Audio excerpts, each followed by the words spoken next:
au nom de notre Seigneur Jésus-Christ. De la bienvenue sur cette chaîne, l'unique véritable Dieu, où je partage la parole vivante, la parole efficace, la parole créative, celle qui était au commencement. Au commencement était la parole était avec Dieu, la parole était. Je souhaiterais aider chacun de nous à se rapprocher de Dieu afin de développer une relation d'intimité avec Dieu. Et oui, bien, mes frères et sœurs en Christ, connecter l'univers véritable Dieu, c'est de s'édifier via la parole. Il est écrit dans Matthieu 4, l'homme ne vivra pas seulement de pain, mais de toute parole qui sort de la bouche de l'Éternel. Connecter l'univers véritable Dieu, c'est de partager. Je connecte cette chaîne pour partager la parole de Dieu. Et je vous prie, bien mes frères et sœurs, après vous être édifiés, de partager autour de vous afin d'aider à l'éducation des autres. Connecter le véritable Dieu, bien mes frères et sœurs en Christ, c'est de grandir spirituellement. Vous allez recevoir plus d'enseignements, ce qui vous permettra de grandir spirituellement. Et oui, bien mes frères et sœurs en Christ, grandir spirituellement vous permettra, bien mes frères, de vous rapprocher davantage de votre Dieu. Bien mes frères et sœurs en Christ, il est écrit dans la parole de Dieu, il y aurait plus de joie au ciel, juste pour un seul pécheur qui se repent. 99 justes qui n'ont pas besoin de repentance. Et oui, bien mes frères et sœurs en Christ, je vous invite donc à vous joindre à moi, afin qu'ensemble nous partagions au maximum la parole de Dieu. Et sur ce, plusieurs personnes vont se repentir et se convertir. La parole touchera les vies, elle changera les vies, elle transformera les vies, elle illuminera les cœurs, elle édifiera les vies. De la sorte, nous allons inonder le ciel de joie et encore de joie. Dieu de grâce, Dieu d'amour, de miséricorde, je te dis merci. Merci pour ce moment précieux et précieux que tu me donnes de venir partager ta parole. Merci pour le courage, merci pour la détermination. Merci parce que tu me donnes la force de tenir. Merci pour l'inspiration. Tu dis dans ta parole que tout ce qui respire l'Éternel, je te louerai tous les jours de ma vie. L'honneur, la gloire, l'adoration te reviennent pour les siècles des siècles. Au nom de Jésus-Christ, je t'ai prié. Amen. Bien-aimés dans le Seigneur, je me réjouis de revenir partager avec vous en ce moment précis et précieux la parole de Dieu.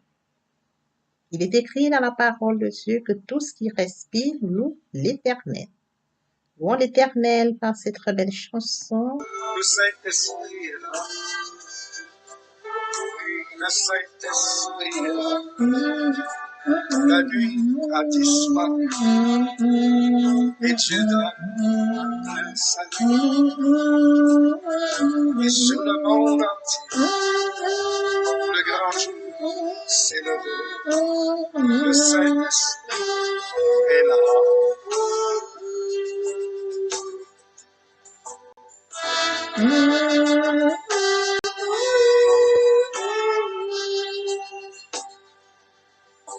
Que tous les rachetés chantent la liberté, Christ a tout accompli, il a donné l'esprit, a fait trembler l'enfer, car dans tout l'univers, le Saint-Esprit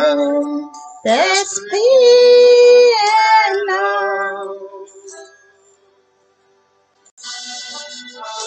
Le Saint-Esprit est là. Le Saint-Esprit est là.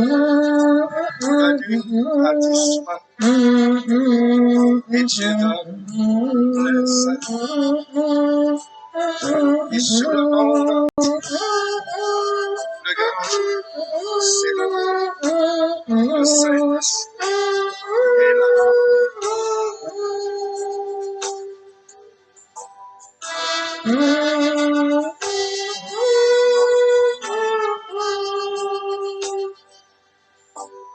Que tous les rachetés chantent la liberté, Christ a tout accompli, il a donné l'esprit, voyez trembler l'enfer, car dans l'univers, le Saint-Esprit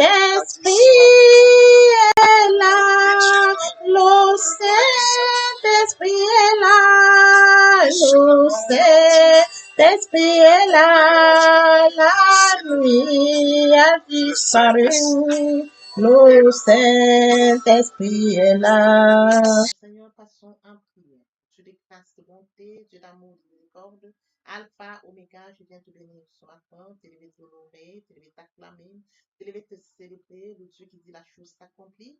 Le livre véritable Dieu, c'est toi. Merci pour ce nouveau matin, pour ce nouveau jour. De compter parmi les vivants ce matin, Père, ce n'est pas par notre force, c'est par ta grâce. Santé divine, protection divine, sécurité divine, Père éternel, nous sommes infiniment reconnaissants. Esprit Saint, viens sanctifier les lieux très autour de moi, mur de feu, afin d'éloigner toute influence négative qui pourrait nuire en prière à la sécurité de l'âme. Conduis-la afin qu'elle parvienne agréablement aux oreilles de mon Dieu. Merci, Saint-Esprit. Père, je te dis merci pour son apprécié et précieux, que tu me donnes de venir honorer à ce rang de partager ta parole. Qu'elle change les vies, qu'elle transforme, sauve les vies, qu'elle illumine les cœurs, tu sais le faire. L'honneur, la gloire et l'adoration te reviennent pour les siècles des siècles. Au nom puissant de Jésus-Christ, je t'ai prié. Amen. Bien, mes frères et sœurs en Christ, il est écrit dans Proverbe 22:4, le fruit de l'unité, de la paix de l'éternel, c'est la richesse, la gloire et la vie. Il est bien évidemment écrit dans 1 Pierre 5:6. Humiliez-vous donc sous la puissante main de Dieu, afin qu'il vous élève au moment. Oui, bien, mes frères et sœurs, aujourd'hui, nous allons partager notre enseignement intitulé L'humilité. Le point qui captive notre attention ce matin, c'est bien sûr. Permettez-moi d'aborder un point très important, celui de mourir en soi et de naître en Christ, c'est la repentance et la conversion.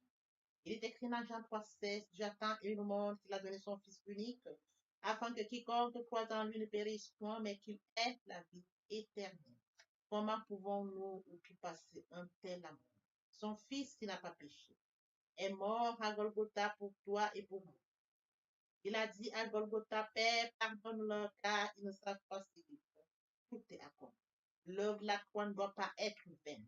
Raison pour laquelle je vous appelle, frères et sœurs, joignez-vous à moi afin qu'ensemble nous partagions la parole. Partageons la parole à tous ceux-là qui sont loin du Père, loin de la source, loin de leur premier amour. Et oui, bien, mes frères et sœurs en Christ, je consacre la deuxième partie de mon enseignement où je partage en plus de détails pour ce qui est de la repentance et de la conversion. Je fais suivre la prière. La troisième partie fait suite à la deuxième. Il est question de la nouvelle vie.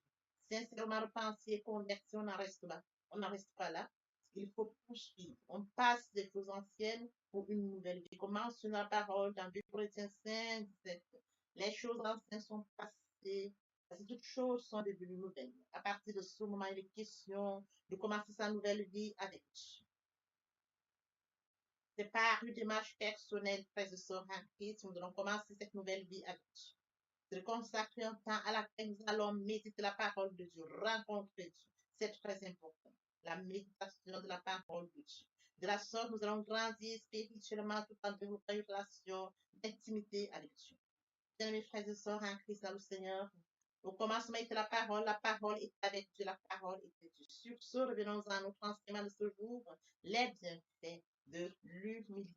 Et oui, bien, mes frères et sœurs en Christ, nous allons aborder ce point, les bienfaits de l'humilité. Nous allons parcourir cet enseignement en quelques points. Les points que nous allons aborder ce matin nous permettront de comprendre en ampleur un peu plus en détail ce qu'il en est des bienfaits, mais je voudrais attirer votre attention sur le fait que la liste ne sera pas exhaustive.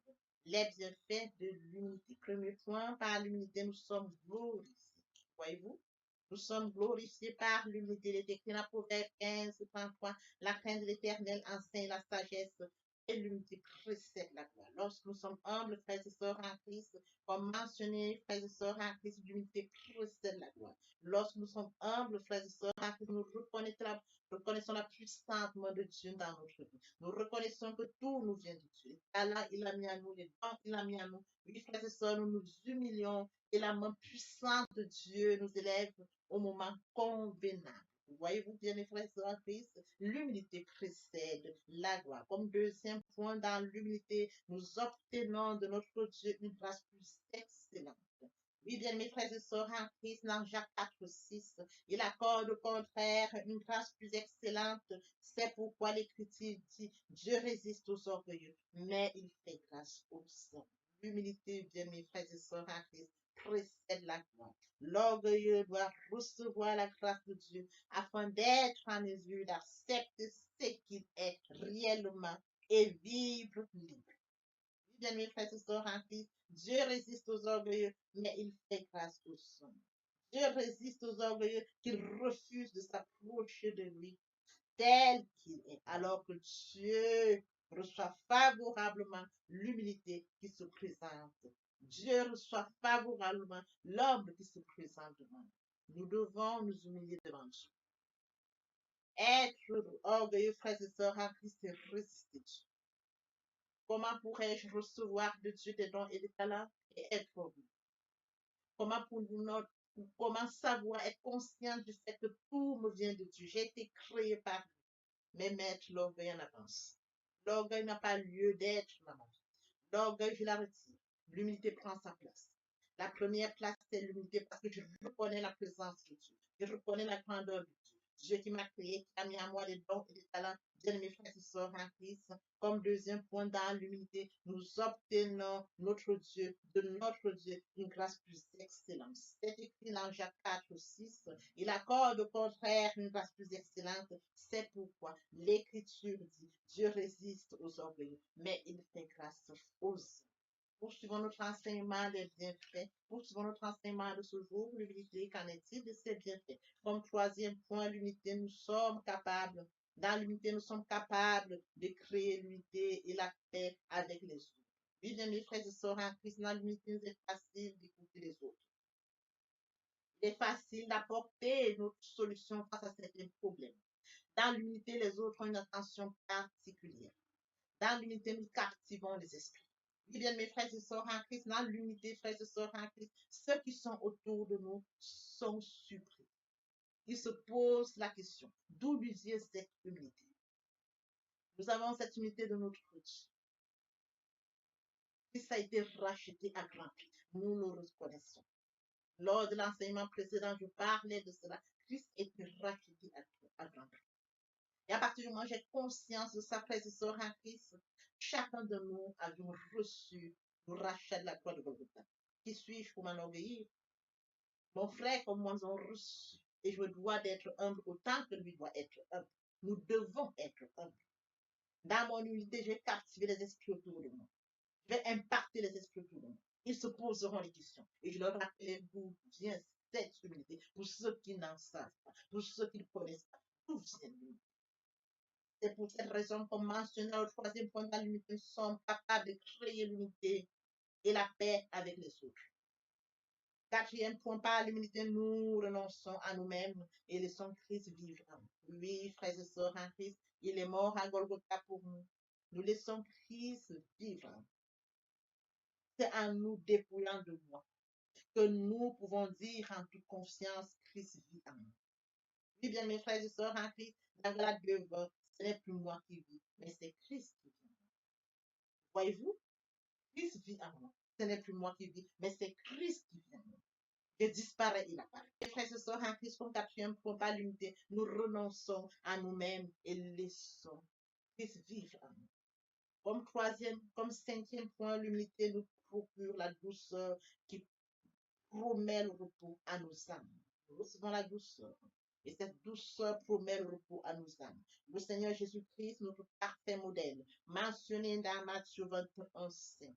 Prenez mon joug sur vous et recevez mes instructions, car je suis doux et humble de cœur, et vous trouverez le repos pour vos âmes. Quel amour! Il est mort à Golgotha. Prenez mon joug. C'est écrit. Prenez mon joug sur vous et recevez les instructions, car je suis doux et humble de cœur. Vous recevrez le repos de vos âmes. Déchargeons-nous sur nous. Remettons-lui les situations qui nous paraissent difficiles, dans l'humilité, de reconnaître qu'il nous a rachetés, de savoir, frères et sœurs, que face à une situation, dans l'humilité, nous nous déchargeons devant Christ. Nous nous déchargeons devant Christ, frères et sœurs en Christ. Prenez mon joug sur vous et recevez mes instructions. Je suis doux et humble et vous trouverez le repos. Comme point suivant, sixième point, par l'unité, nous estimons un autre supérieur à nous-mêmes, d'où la modestie. Bien, mes frères et sœurs en Christ, nous devons comprendre que Dieu a fait des créatures, frères et sœurs en Christ, qui peuvent aussi nous apporter. Nous nous humilions, frères et sœurs en Christ. Donc, sixième point marque l'humilité. Nous nous estimons une autre supérieure à nous-mêmes, d'où la modestie. Bien, mes frères et sœurs en Christ, une personne modeste estime son prochain supérieur à elle-même. L'honneur et le respect en tout temps.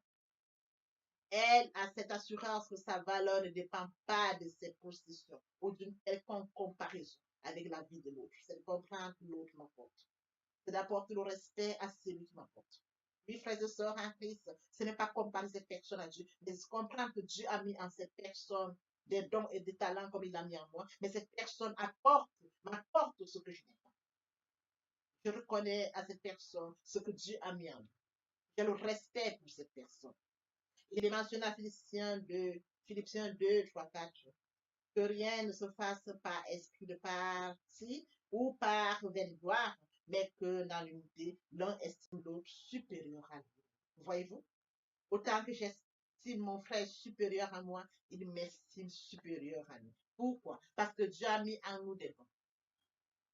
Le don que le Seigneur a mis en moi lorsque je lui apporte ce que Dieu a mis en moi, lui, il n'a pas. Il estime, il a le respect pour ce que Dieu a mis en moi. Quand il m'apporte ce que Dieu a mis en lui, je n'ai pas. J'ai le respect pour lui. Raison pour laquelle, comme mentionné dans Philippiens 2, 3, 4, que rien ne se fasse par l'esprit de parti ou de vaine gloire, mais que dans l'unité, l'un estime l'autre supérieur à lui-même. Parce que Dieu a mis en chacun de nous des dons et des talents. Dieu donne comme il veut. À partir du moment où j'ai conscience que ce frère, cette soeur m'apporte quelque chose que je n'ai pas, je donne toute la gloire à Dieu. J'ai le respect pour cette personne. Voyez-vous? J'ai le respect pour cette personne qui me donne ce que qui m'enseigne ce que je n'ai pas. Autant que je lui transmets ou je lui apporte ce qu'il n'a pas, il a le respect pour moi. C'est de ça dont il est question, frères et sœurs en Christ. Comme septième point, l'humilité est la clé du groupe. Les personnes humbles humiliées. Les personnes humbles, frères et sœurs en Christ, prospèrent. Il est écrit dans Jacques 4, 6, 8, il accorde contre une grâce plus excellente. C'est pourquoi l'Écriture dit, Dieu résiste aux orgueilleux, mais il fait grâce aux humbles. Soumettez-vous donc à Dieu, résistez au diable, il fuira loin de vous. Approchez-vous de Dieu, il s'approchera de vous. Nettoyez vos mains pécheurs, purifiez vos cœurs, hommes ivreux. Nous devons, frères et sœurs, nous rapprocher de Dieu, ayant le cœur pur, parce que Dieu regarde le cœur. Vous me cherchez, vous me trouverez si vous me cherchez de tout votre cœur, dans l'humilité. Et bien, mes frères et sœurs en Christ, il fait grâce aux hommes, ceux qui se soumettent, ceux qui reconnaissent la main puissante de Dieu. Il accorde une grâce plus excellente, c'est pourquoi l'Écriture dit, Dieu résiste aux hommes. Il y est mentionné, frères et sœurs en Christ, soumettez-vous à Dieu, résistez au diable et fuira loin de vous. Si nous résistons au diable, il fuira parce que le diable vient mettre en nous l'orgueil. Or, Dieu voudrait que nous soyons humbles. Si nous résistons au diable, frères et sœurs en Christ, il ne touchera pas notre cœur. Si nous résistons au diable, bien-aimés frères et sœurs en Christ, nous allons vivre notre humilité devant Dieu. Si nous résistons au diable, bien-aimés frères et sœurs en Christ, nous nous rapprocherons de Dieu avec les mains propres. Si nous résistons au diable, bien-aimés frères et sœurs en Christ, nous recevons une grâce excellente. Voyez-vous? Parce que Dieu résiste aux orgueilleux, mais il fait grâce aux hommes. Il est bien évidemment écrit dans Jacques 4, 10. Humiliez-vous devant le Seigneur et il vous élèvera. Lorsque nous humilions devant le Seigneur, frères et sœurs en Christ, il nous élève. Il nous élève, bien-aimés, c'est écrit. Humiliez-vous devant le Seigneur, il vous élèvera. Comme suite, huitième point, par l'humilité, Dieu nous procure la sagesse. La sagesse que je reçois n'est pas de moi, c'est Dieu qui me la procure. Il est mentionné dans Proverbe 11, 2, car vient l'orgueil, vient aussi le mépris, mais la sagesse est avec les hommes. La personne humble reconnaît ce que Dieu a mis. Je suis reconnaissant devant Dieu pour la sagesse qu'il me donne, l'intelligence qu'il me donne, la connaissance qu'il me donne. Je suis reconnaissant devant Dieu parce que j'ai cette humilité. Du profond de mon cœur, il a mis en moi les dons et talents. Je lui suis reconnaissant. Nous devons être reconnaissants à Dieu pour ce qu'il a mis en nous. Frères et sœurs en Christ, par l'unité, Dieu nous procure la sagesse. Et lorsque nous poursuivons par le 9e point, l'unité de Dieu procure la richesse, la gloire et la vie. Il est écrit dans Proverbe 22:4, le fruit de l'unité, de la crainte de l'éternel, c'est la richesse, la gloire et la vie. Voyez-vous, le fruit de l'unité, la crainte de l'éternel. La première chose, c'est la crainte de l'éternel. C'est la richesse, c'est la gloire, la vie. Le Dieu que nous servons nous donne cette richesse. Il nous donne cette richesse. Il nous donne cette richesse. Comme 10e point, l'unité de Dieu procure l'élévation. Il est écrit dans 1 Pierre 5, 6. Humiliez-vous donc sous la puissante main de Dieu, afin qu'il vous élève au moment. Dieu nous élève. Il tient nous par la notre vie. La mission pour laquelle nous a pris. Il a mis à nous des dons et des talents. À partir du moment où nous sommes humbles, frères et sœurs en Christ, Dieu nous élève.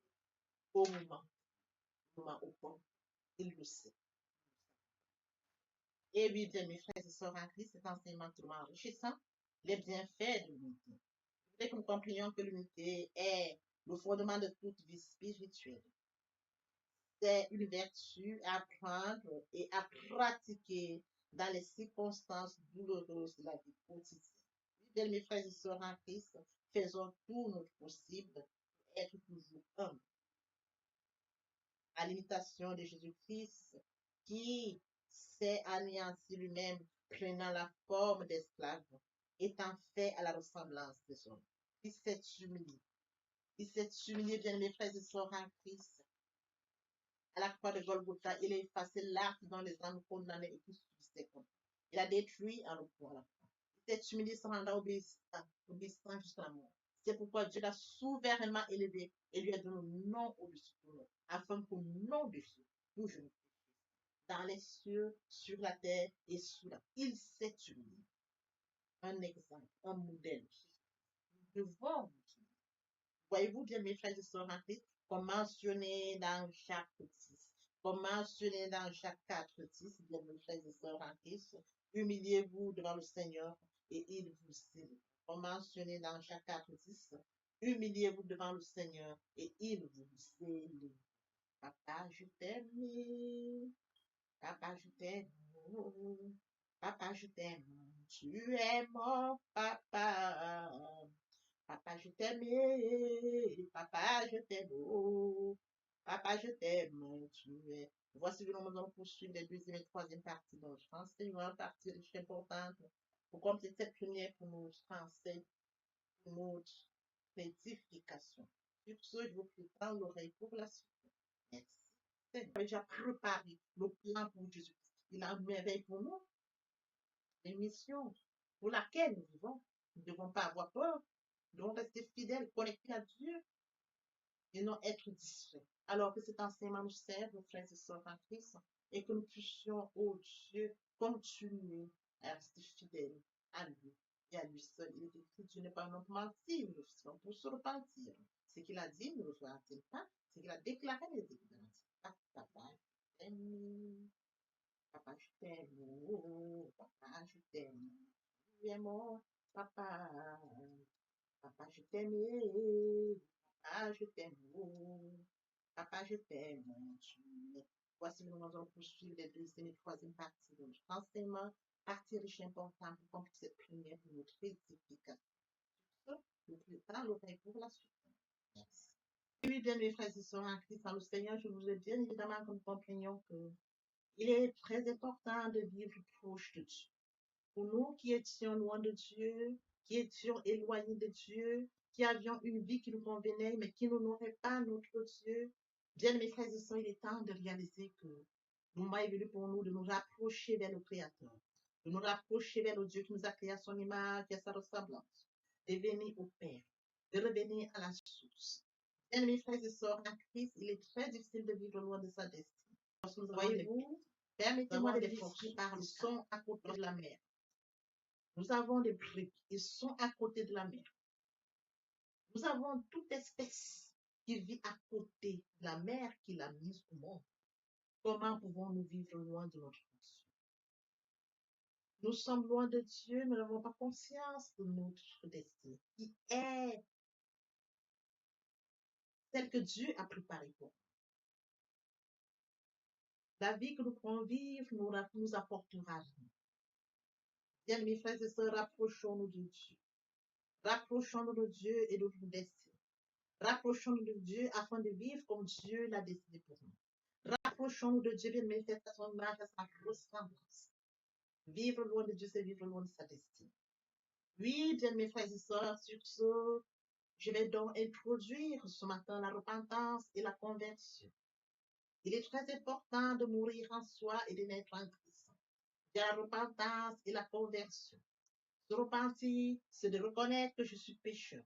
Se repentir, c'est de reconnaître mes fautes. Se repentir, c'est de décider de les abandonner, de les avouer et de les abandonner. Se repentir, c'est de regretter sans vouloir pleurer. Se repentir, bien mes frères et sœurs en Christ, c'est de savoir que Jésus-Christ est mort sur la croix de Golgotha. Oui, bien aimé, Dieu a tant aimé le monde qu'il a donné son Fils unique, afin que quiconque croise en lui ne périsse point, mais qu'il ait la vie éternelle. Bien mes frères et sœurs en Christ, si nos péchés sont comme le cramoisi, ils deviendront blancs comme la neige. S'ils sont comme la pourpre, ils deviendront comme la laine.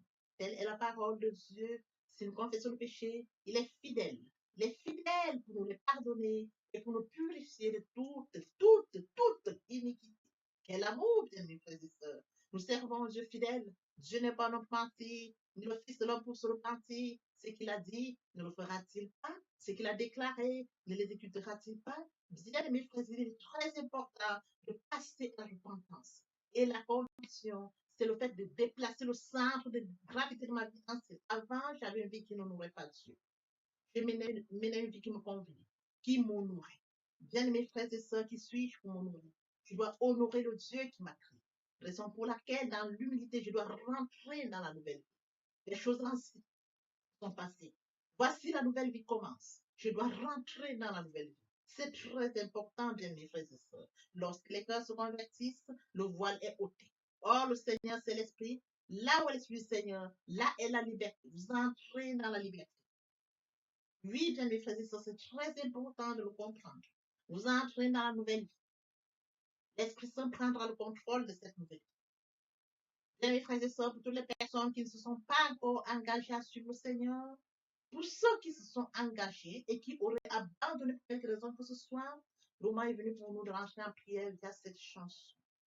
Je m'approche de toi, Seigneur Jésus, je m'approche de toi, source de vie, source de vie, source de vie. Mon sauveur bénis-moi, source de vie, source de vie, source de vie, mon sauveur bénis. Répétez après moi la prière. Seigneur Jésus, je sais que tu es mort pour moi et le troisième jour tu es ressuscité. Je m'engage dès ce jour de t'accepter comme Seigneur et Sauveur. Merci Seigneur Jésus pour l'œuvre de la croix. Merci pour le salut. Merci pour l'amour que tu m'apportes. Amen. Tendre Père Céleste, merci pour les âmes précieuses. Merci pour leur engagement de ce matin. Père, je te prie de veiller sur eux afin qu'ils restent attachés à toi et à toi seul, l'unique véritable. L'honneur, la gloire et l'adoration te reviennent pour les siècles des siècles. Au nom puissant de Jésus-Christ. Amen. Et bien, mes frères et sœurs en Christ, dans le Seigneur, après la repentance et la conversion, il est très important d'adopter la nouvelle vie, de mettre en pratique la nouvelle vie. La nouvelle vie constituera quoi? À la méditation de la parole. Parce que la parole est créative, comme je l'ai dit aux enseignements précédents.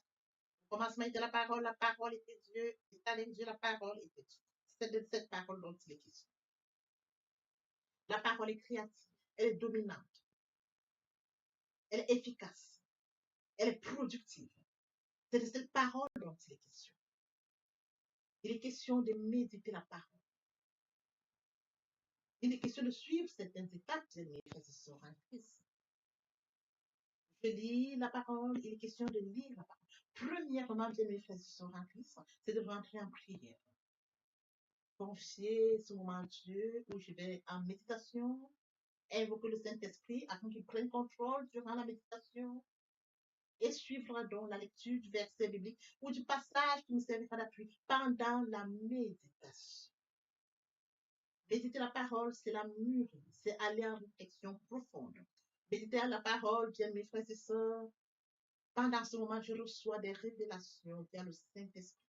Moment opportun de prendre des notes. Je note toutes ces révélations qui seront utiles, bien mes frères et sœurs, en Christ dans le Seigneur.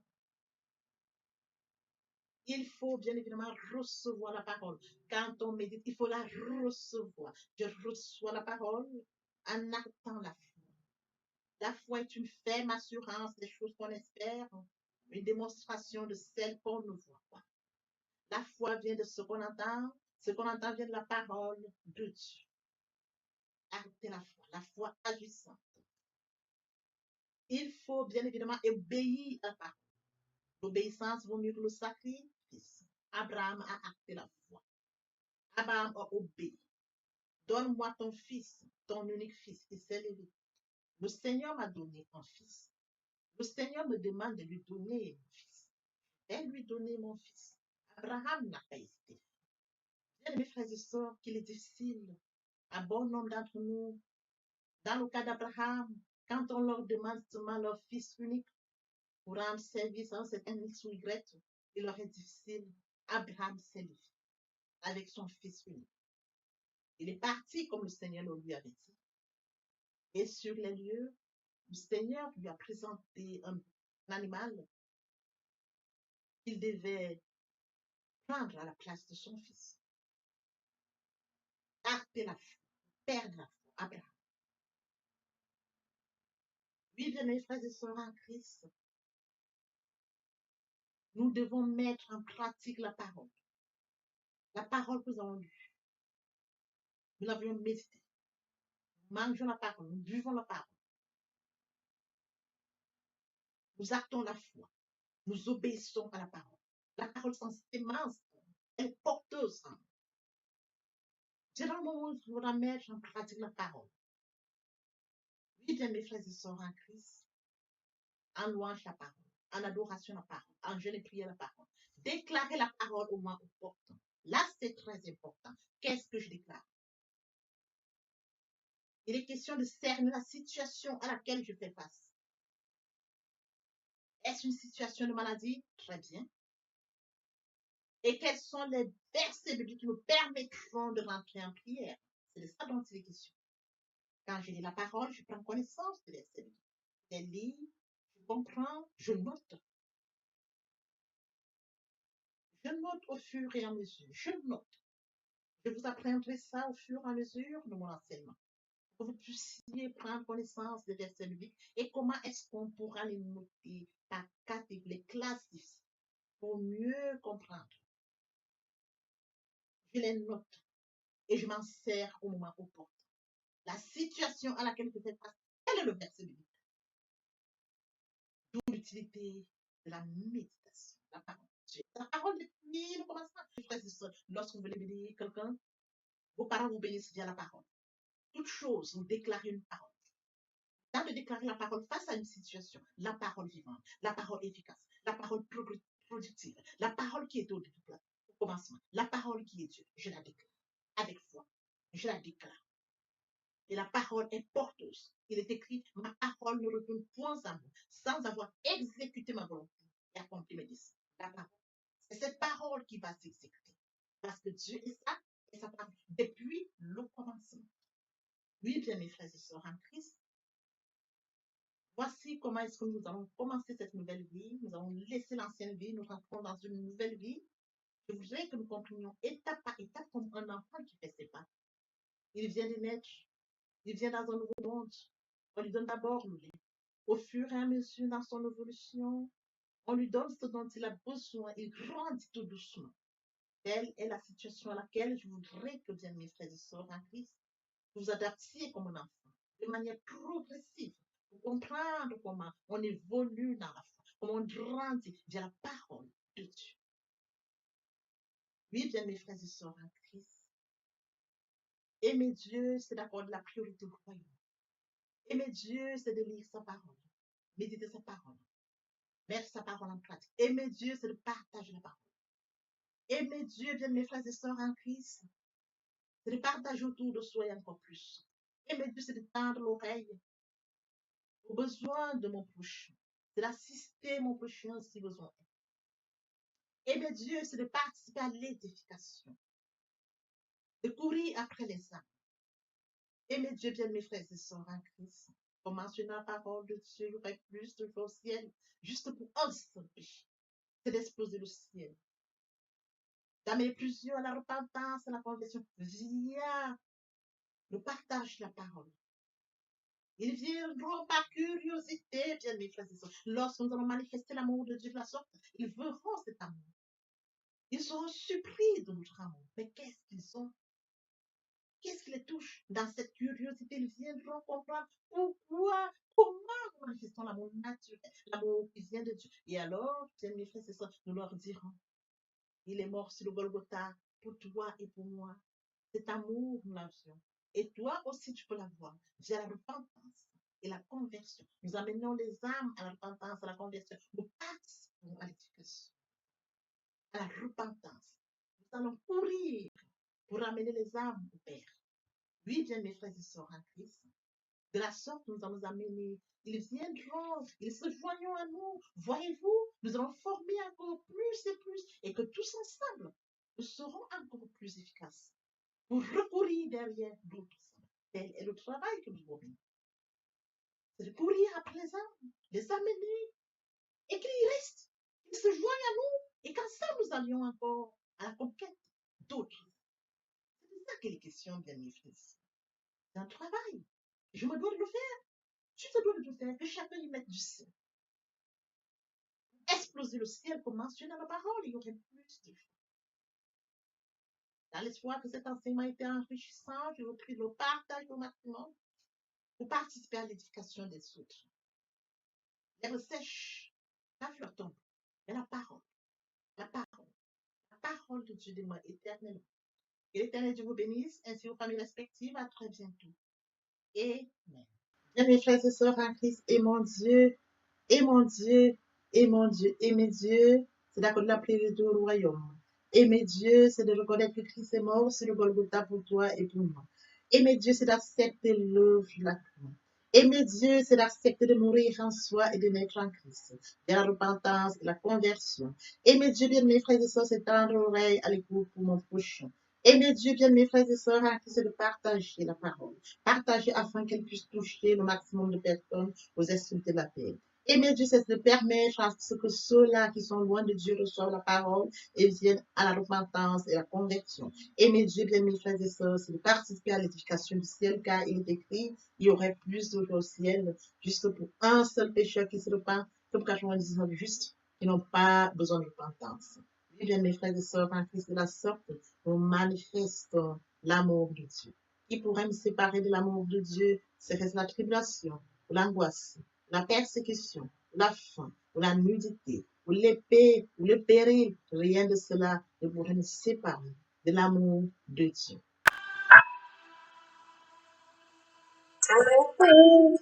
Je suis sinon,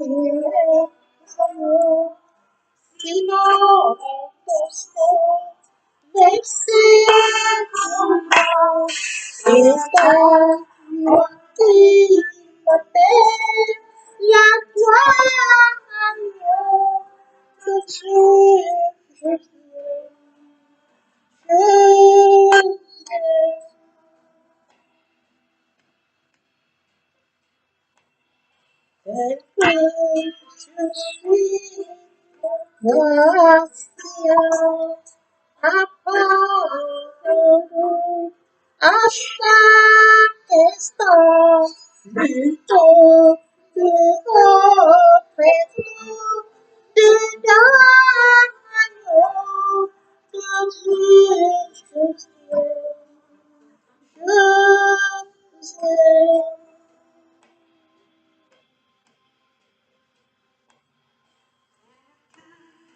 Je suis